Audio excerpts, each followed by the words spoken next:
Next thing we have up here is Richard Sherman.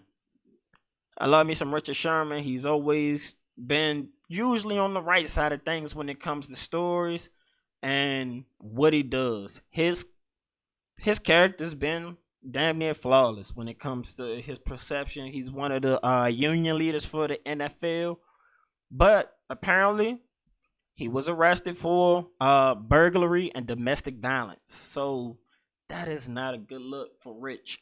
I'm going to read the story to you. It says Richard Sherman was intoxicated and threatened to kill himself during a confrontation with family members before his arrest early Wednesday in a Seattle suburb. According to the 911 caller who identified the free agent cornerback's wife, identified herself as the free agent's cornerback wife. I don't know if you guys heard the call on that, but in the call, she goes out of her way to make sure they try their best not to hurt her husband, which I greatly appreciate. She lets him know that he's not really a danger. He's in a bad place right now, but she needs some help. Make sure you know, don't come out guns blazing. He's Richard Sherman. He's my husband. He has no weapons. She made sure to make that known in the 911 call to police. The caller described Sherman as drunk and belligerent. She said he was threatening to kill himself. Uh, the caller who identified herself at one point as Ashley Sherman also said Sherman was being aggressive and wrestled with her uncle and sent texts to people saying he was going to try and hang himself.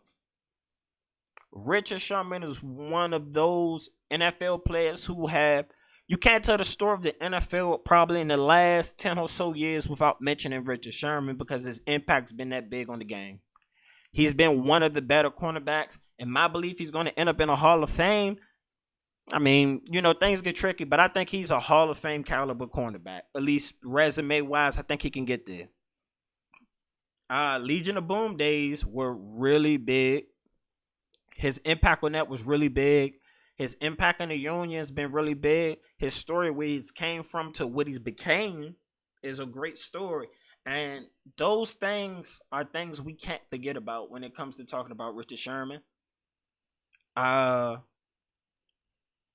it's a scary situation anytime, it's domestic violence, people threatening to hurt themselves. 911 has to be called in those situations. It can be really, really, really, really, really scary situations for people.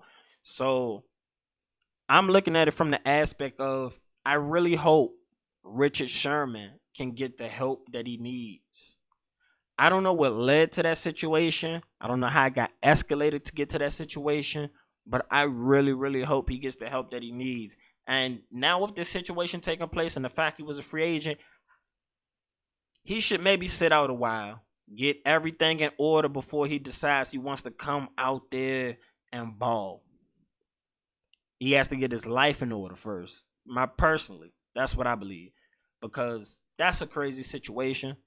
Uh, us over here at Lime, Next Up Network, we're gonna wish the best for Richard Sherman in that situation. I know more details are gonna come out. They recently released a video showing him trying to break into the door, and people had the jokes about, oh, the door was sturdy.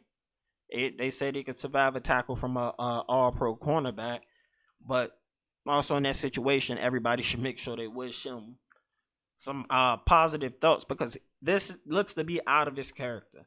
So obviously something had to lead up to that.